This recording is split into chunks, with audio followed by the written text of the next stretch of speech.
So what is up, guys? You got your boy Stingren here today, and today we are back with some reverse 1999 content here for you guys today. And today we're actually here to finally showcase off Isolde. I know it's been a long time coming. I've been really wanting to do it day one, but I wasn't unfortunately unable to pull her because of real life circumstances, and I couldn't hoard enough in time. But it is what it is. We move. We finally got her, I think, on 64 out of 70 on guarantee, which is kind of painage, but hey, we got her. We got her. That's all we can say. But anyway, let's go ahead and let's take a look at our Isolde. Let's see where she's at. There she is. So this is Isolde. Isolde is a sub DPS support character that centralizes around the burn mechanic. If you guys don't know, burn is a relatively niche status. Burn, all it really does is just have healing reduction effects, and the enemy, based on the stacks amount of burn, takes a set amount of genesis damage based on the caster's attack stat. But that's not the thing that makes Isolde broken. No, that's not the thing that makes her broken. The thing that makes her broken is how burn works for her. So, as I just said before, burn on its own is a pretty unremarkable negative status. It's just, small chip damage with a really bad subconditional, being the fact that it consumes half the stacks of burn. So if you inflict 10 stacks of burn, it goes down to 5 at the end of the round, which is, a little bit annoying if you really wanted to care about that little tiny bit of min-maxing damage. But it's about that very same effect that makes Isolde into a really good character. So let's talk about it. She has a special unique effect called Prelude, which operates based off of the heat stack she gets. So at the start of the battle, she will always be in Prelude status. And then at that same start of the round, she will give everybody 3 stacks of pre-ignition and also give 3 stacks of burn on the enemies at the start of the battle. This is only a one-time thing, but the 3 stacks of pre-ignition is every single turn. So every single time your round comes around, that's a bar. And every time your round comes around, then she will give everyone the 3 stacks of pre-ignition, which is effectively meaning that they can put 3 stacks of burn. And this is a stackable effect, by the way. So if you don't attack with that unit, you can then combine it to make it 6 stacks of burn on the very next round. So what she does is, when you attack and then you end that round and then burn procs, those lost stacks of burn convert over into heat stacks for her, which transforms into different statuses for her. So basically, after 15 stacks of heat that's been accumulated off of a lost burn, she goes from Prelude to Interlude. Interlude basically unlocks a new follow-up attack for her, which makes her more efficient in DPSing, because on her own she's not really dealing a lot of damage really, but the real bulk of her damage is going to come from that follow-up effect, because that follow-up is a 50% based modifier move that scales up in power based on the amount of burn that that target has. So if we're looking at max stacks of burn, which is the effectively of 30, then it's looking at a massive 350 mod that is hit on that enemy, which is pretty strong. That's pretty strong. There are of course other ways you can power up this modifier even more. There's things like GTN's array field, which actually gives you an additional 40%, which makes it 390. And then if you use her own unique card, which gives an extra 28%, if you get it to A5 like I have, then that's going to make it a 400% AoE mod. And then of course if you go further and Portray Her, which means if you wail, then you can of course further increase it again. And I'll talk about the differences of Portrays in just a moment. But then once she reaches 40 stacks of heat, then she goes from Interlude to the finale status. And this is where Isolde's support capabilities come to life even more, because now instead of every single turn that she gives you the 3 stacks of burn, on top of that she now gives you a power burst effect, which is 25% more damage for the action that it's used on. So if you attack once, it's gonna have a boosted effect of 25% damage, which is really cool. That's really cool. That's really cool. And then this really also powers up on top of her ultimate, which gives you 50% damage up, which is Razi Morale, which is, 50% damage right there. So combining that with her damage burst effect, she can give potentially one of your DPS carries a 75% damage buff in a singular turn. I mean, I mean, that's really really good. When you really think about it, that's legitimately the highest boost we can get. Before it was only just the 50, but the fact that we have it accessible on a unit that's pretty easy to get to, that's really really good. So there's that. So let's talk about her skills as always. Her skill, this is mainly going to be the attack that she uses just to spread debuffs, of course, just to spread the burn and stuff like that. This is just the only damaging skill she has, but this is just what we use for her to get the stacks of burn, and that's really just it. It's just for the stack burn, it's just the burn stacking, and that's it. But this is going to be her main supporting move for the team, where she gives up to 50% critical defense down, which is massive, by the way. And then it's reality damage plus reality damage minus 15%, and it's going to go up to 20% if the target is burning. Since she's already effectively putting burn on people at inheritance 1, it's always going to be 20% unless the boss does the spell and then you debuff again before setting the burn. So there's that. But other than that, it's always going to be a 20% defense down. So that's really just the TLDR of Isolde. But we'll talk about Portays and everything on her cubes in just a moment. But so the TLDR with Isolde is you want to get her into finale status as quickly as you can, The most important way to really go about that is just keep aggressively attacking or pair her up with people who can also set burn. Now, I know a lot of people say Spathodea is the go-to partner for her, and that is 100% true. Because again, Spathodea inflicts stacks of burn, and she can also give herself stacks of pre-ignition. So if you do one little stack of pre-ignition, that's 3 stacks, and then you get another 3 off of her, and then you can use her little boxer attack on top of the 4 that she gets from critical hitting. That's 10, that's like 10 stacks of burn that she can inflict just off one singular attack, which is very, very good. So that's why Spathodea is usually the go-to. But if you're looking for a budget option, there's technically Ulu.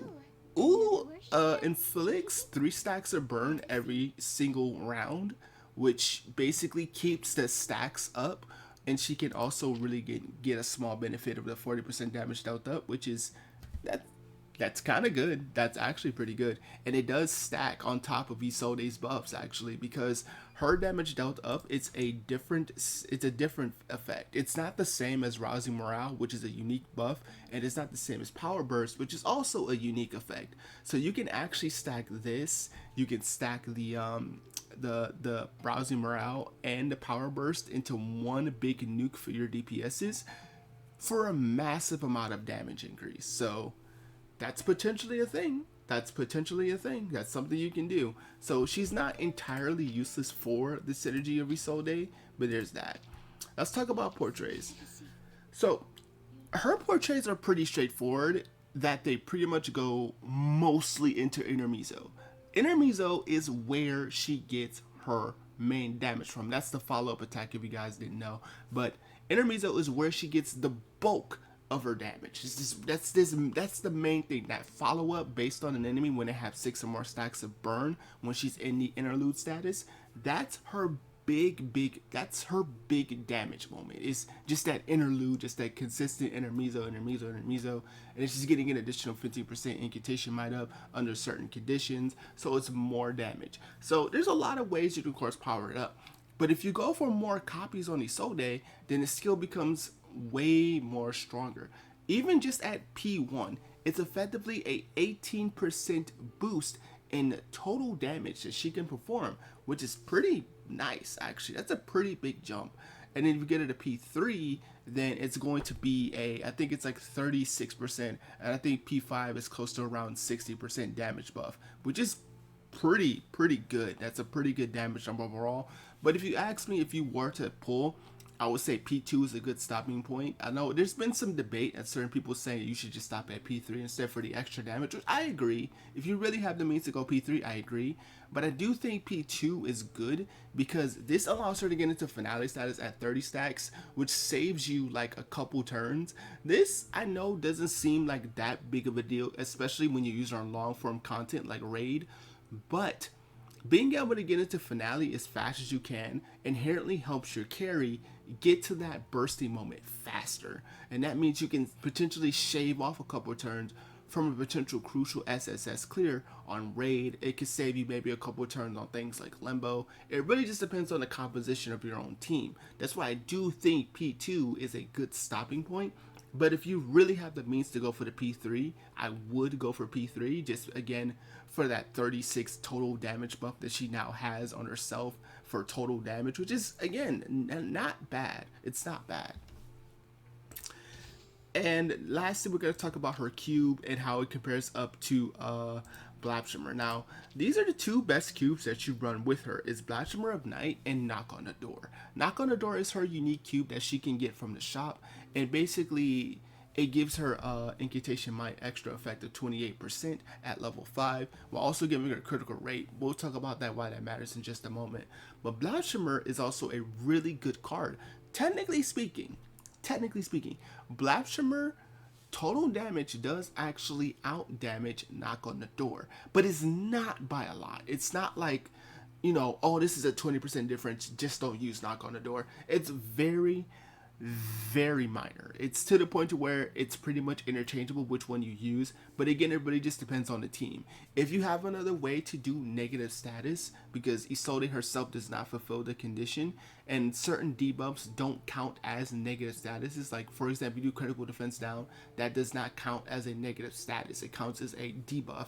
It doesn't count like something else. Like if you do something like blind or miss aim, those are more unique. There's a more unique effects, and that counts as a negative status, which of course procs the effect of Blabshimmer.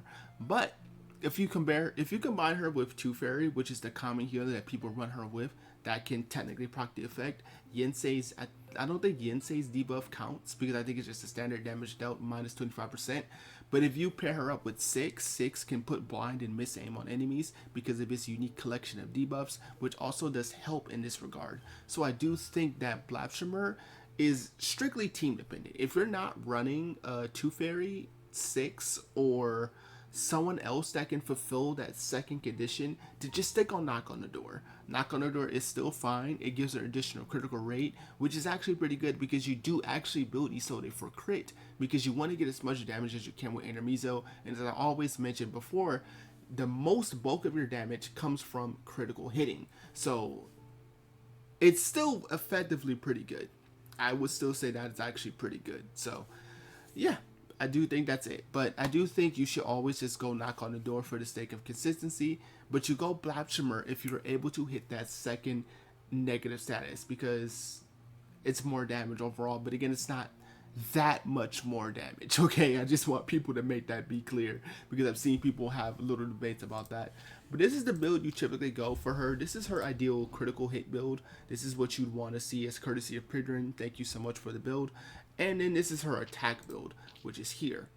So there's that. But there's a big difference, as you see her crit rate, crit damage actually skyrockets from the crit to attack build. There's some characters who builds, they don't really change that much from crit rate to crit attack bonuses, because even if you are just building normal attack, you can still get a little bit of crit rate, crit damage depending on the pieces you use. And for some of the builds I've seen, sometimes it's not that big of a difference, but this one, pretty sizable difference there. So it was like a 17% difference of crit rate and a 10% boost of critical damage overall. So yeah, but for most intents and purposes, I do think just building Isolde is definitely the way to go. And that's generally what I have to say about Isolde. Should you pull her? 110% yes. I know you're saying, but Jet, she specializes in reality. Why do I want to pull her over like mental units? As I mentioned before, a lot of mental units do see support with her because of her ability to debuff critical defense down. I made a video talking about potential teams that you could run with her, and I do specifically say that mental carries still work with Isolde, because she can debuff crit, she can give them a 75% damage buff, and she still actively contributes to the damage. She's not just for reality, as I mentioned before. She's a true support that can fit comfortably on any team in the game, reliably, consistently. So again, 150% billion, some odd number in the universe, yes. pull her. Use every single drop that you have. As you can see, I only have 30 drops. I used every little bit of resource I had to try to get this woman because she is 110% worth. But that is it for this part of the video. We're going to hop over to Limbo, do a little bit of showcasing with her, and I'll see you guys then. Peace. Alright, so this is going to be the team that we use for this showcase. It's going to be the Spathodea themed team. This is obviously the one unit that puts Spathodea over. I've already explained this time and time again. I even said this, I think, in her showcase video where I said once Isolde drops, Spathodea is going to become so much more better, and that's because of the easier access to the 15 stacks of burn, so she can hit that maximum critical damage boost. But this team is obviously going to be meant to deal as much damage as we possibly can. We're going to use GTN's Ray Field to give us 40% reality damage. We're going to use Isolde for, of course, her 75% effect of damage up, and then 50% critical defense down and the 20% reality defense down, which stacks on top of GTN's because of Shape of Bones. And we're going to use 2 Fairy. Now, I've seen a lot of people actually say that they should run 2 Fairy with Isolde, which is not entirely true because they have overlapping debuffs. They both shred critical defense down. 2 Fairy is by her passive and hers is just inflicted action. But if you really matter that much, then just simply go Yensei. Go Yensei for the effect because they don't override in any way, shape, or form. And technically, Yensei does provide a little bit more sustainability with her big shields. And she also inflicts an additional damage multiplier that you can use with the damage dealt plus 25% that you can give to enemies when you're preparing to burst. So technically speaking, Yensei does work here. She does work. Anyway, let's get right into it. So again, the whole point of our video is we're going to be just trying to get as much stacks of burn as we can, so we can get Isolde to the finale status, and then we're going to be setting up GTN's Ray Field, and we're going to be trying to get a 3-star cast of her buff card plus her ultimate, and then followed by a Spathodea ultimate, which of course should deal a huge amount of damage. So let's go ahead and do it the way we can. Let's do this, let's stack, and do that. We technically could debuff this turn, but it's not really important right now.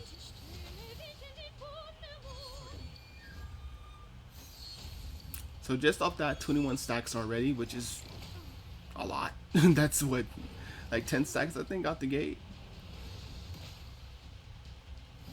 Yeah, so now she's at 11 stacks of burn. Nice, nice.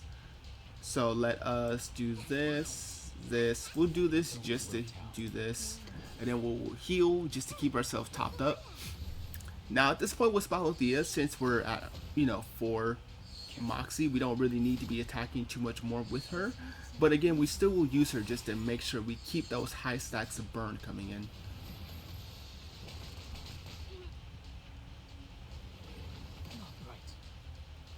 But again, the goal here is that we try to there we go. She's in interlude now, since she just did that follow up. But the whole point of it now is to try to get a 3 star, so we get that 50% critical down. But let me see. We can debuff. We can do this, and we can deal a little bit more damage. So GTN's ready. We just need to get Isolde ready, which we just need to keep stacking up burn.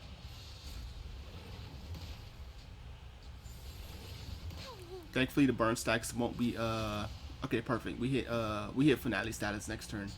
So yeah, finale status in just a few turns. Nice. Let's heal just to be safe. We will take a big hit here, so let us do this. Let's do this. Let's debuff it in 2 Fairy.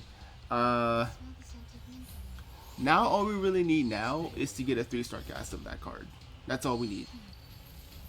Because we're gonna hit the what's the name status. Okay, perfect. I think we got it. Yeah, we got it. Nice.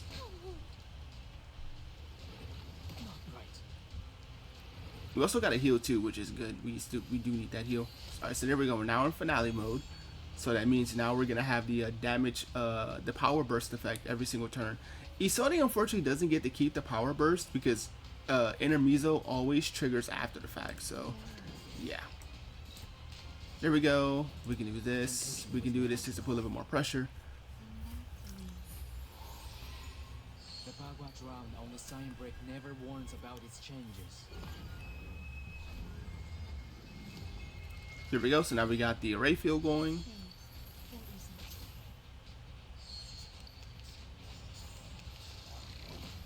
So I think we're good. Yeah, we're good. Even if he disarms us, we're good.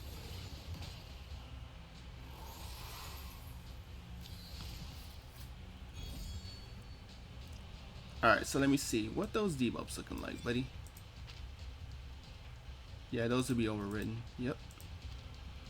Alright, so we can... Just what a tragedy. We'll do this just to get the extra crit rate. Just to guarantee that we crit. And this should take it out.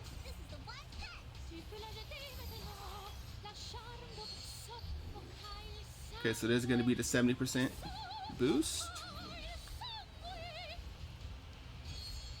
We still have the 15 stacks of burn due to Intermezzo. Oh my god.